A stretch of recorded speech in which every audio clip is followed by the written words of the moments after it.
All right, golf addicts, it's another sleepers video, this time for the Memorial at Muirfield Village. DB here. I got two names for you that I think in DFS are going to give you some ownership leverage with some serious upside for both of these players. All right, one's in the 6K, and I think he has some of the best upside of anyone in the 6K, and he's already proven it this year. I see him probably falling around that 5% mark. He's not going to go unnoticed, but he's going to be, pretty low owned. And then the next guy, I'm going to start with this guy, is in the 8K range. And the 8K range is chock full of goodies, right? There's a lot of good players in the 8K range.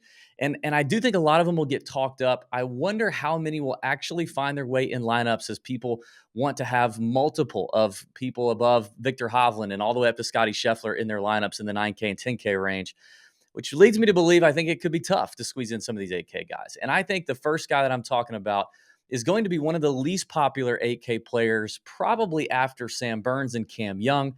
But arguably, he's having one of the best seasons of anybody in the 8K range. And I'm talking about $8,200 Wyndham Clark. All right, listen, Wyndham just coming off the first victory at the Wells Fargo. He did miss the cut at the PGA Championship, but outside of that, this kid's had an amazing season. And we've talked about how Wyndham has leveled up. And I want to show you some things. He's 66-1 on BetMGM, and he is 2-1 to finish in the top 20 on DraftKings. I'm going to open up my screen. I'm going to share my screen on Fantasy National, show you what I'm looking at. I did find it interesting that he's got one head-to-head matchup on a sharp market-making book that's already dropped lines as of Tuesday morning. And he's a minus 124 favorite over Adam Scott as his only head-to-head matchup. I don't know. I could see Adam Scott getting more chatter than Wyndham Clark. Listen, I see Wyndham Clark coming in around 10%. So I know that typically I'm giving you sleepers where it's big time leverage. It's less than 5% on both players. That's what I did last week. Both players made the cut, did okay. They kind of had rough Sundays. And this week I'm doing it a little different with Wyndham, only because there are so many good players in that 8K range. I still think, if you've got a 20% Corey Connors and a 10% Wyndham Clark, Corey Connors is not twice as good as Wyndham Clark. You need to be rostering Wyndham Clark. So I think it was worth bringing him up, and I'll obviously show some more of what I'm looking at with Wyndham here now. He has played the Memorial a few times. Let me share my screen here with Wyndham.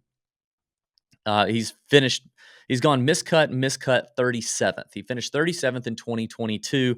And in those 8 rounds, so 2 miscuts, so that's 4, and then 4 rounds last year, that's 8. In those 8 rounds, Wyndham Clark lost over 13 strokes ball striking off the tee and approach combined in those 8 rounds. Now, let me tell you something. Do you think that's going to be the Wyndham Clark this year? Absolutely not. Okay, he is a better player. We talked about it. He leveled up, right? His ball striking this year has been so consistent and so much better than anything we've ever seen from Wyndham Clark. So I think this is a great course fit for him. I think it's going to play a little bit like Quail Hollow, honestly. So let's look at Wyndham Clark. Share my screen. The first thing I want to look at is his proximity totals in these key buckets. 150 to 175 and 175 to 200 are key buckets this week at Muirfield Village. Obviously, really good long iron performer. Good with the wedges too. He's just all around a stud when it comes to these key proximity buckets. But let's look at his stroke gain data as well. Show you what I'm looking at. See, just very little holes in the boat right now. Look at how he's leveled up his approach play. And this is why he wasn't very good at Muirfield Village the last 3 years, because he was probably, somewhere between 1.6 and losing shots with his irons every single week. But now he's literally gaining over 4 strokes a week with his freaking iron. Like, the guy is insane. He's lights out with the putter. He's got incredible short game. There's just no way. Look at this. Look at all the green right here. There's just no way I anticipate seeing Wyndham Clark have the same kind of year at Memorial that he's had the last 3 years. He's going to come into this thing and be like, all right, 37th last year. That is the floor. That is the absolute floor for Windy C even in a field like this. And I understand the field's probably stronger than it was the last few years, but still, the guy's just doing his thing. I think he's thriving on harder golf courses. Genesis Riviera, API, Players, okay finishes, kind of middling finishes, but look at the ball striking here. Just insane numbers.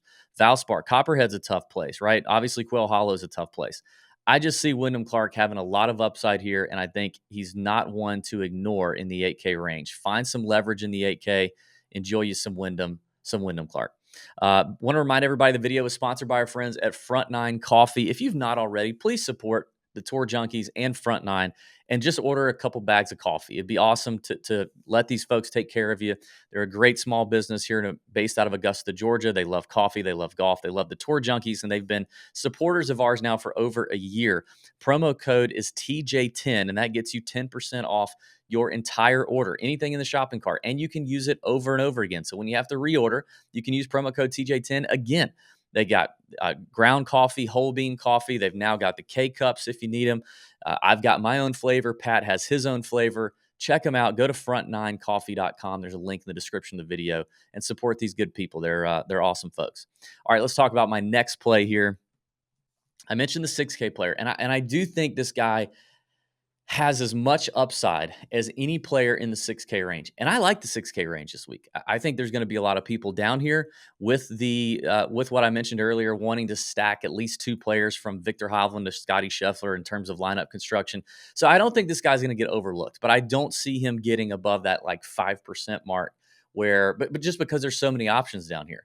But at 6,900, Adam Svenson to me is one of the better upside plays in the 6K range. He's 4-1 to top 20 on DraftKings. I don't know that I would recommend betting him outright, but 4-1 top 20. I see him around that 5% mark.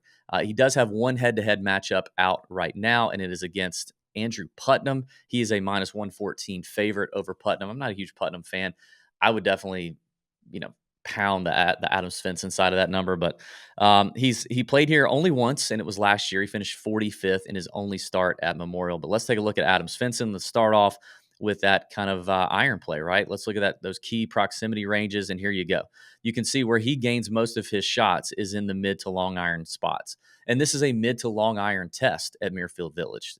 It's a tough test. If it's a wedge competition, Adam Svenson probably not doing too good, but dang it, he can hit his mid and long irons. We love to see that.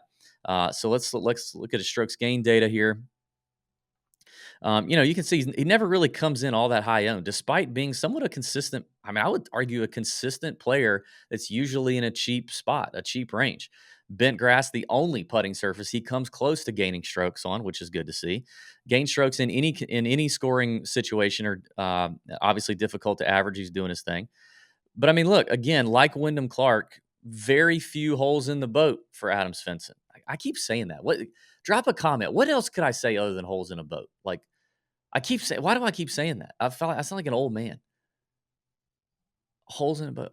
Somebody give me something else. Very few. Blah, very few. Shit. Holes in his clothes. No. Very few. I don't know. Just give me something. I catch myself saying the same freaking thing over and over again. But anyway, look at 2023. Like, 3 miscuts in all these events. One at Farmers, Torrey Pines. That is a driver. That is a bomber's paradise. Adam Svenson, not much of a bomber, more of a total driver. Hits at 292, but hits a lot of fairways. You're going to need to be in the fairway here. Torrey Pines is not a good setup for him, obviously. Scottsdale. An elevated event, he didn't do too well. Lost 3 strokes off the tee. But then look at what's happened lately here off the tee for Svenson. 9th at Riviera, big boy field. 24th at API, big boy field, big boy golf course. 13th at the Players, same thing. Missed the cut. I believe it was his first Masters, expected. 27th at Quail Hollow, big boy field, right? Big boy golf course. When you look at the stroke average at Muirfield Village, it resembles Quail Hollow. It falls right in that Quail Hollow TPC Sawgrass range. Not sure about how many similarities there are, but in terms of difficulty, it's definitely there. I don't love to see that his irons have been a little off in the last couple of outings, but I could see him getting it back on the tracks quickly.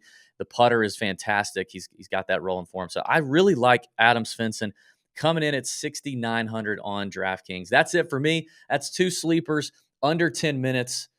Thanks for checking it out. May your screens be green. Drop a comment. What can I say other than holes in a boat? God dang it. And go check out front9coffee.com, promo code TJ10. See you in the Nut Hut, in the Discord. Wednesday's lunchtime live chat. That's family time. And Wednesday night chat with me and Pat. All right. Have a great week. I will not do the Sleepers video next week. I'm on vacation for the RBC Canadian Open. I need a break. I'll be back for the U.S. Open. Don't miss the podcast, though, on Monday night. Pat's got it by himself and possibly with an amazing guest. I promise you won't want to miss it. All right. Thanks. See you.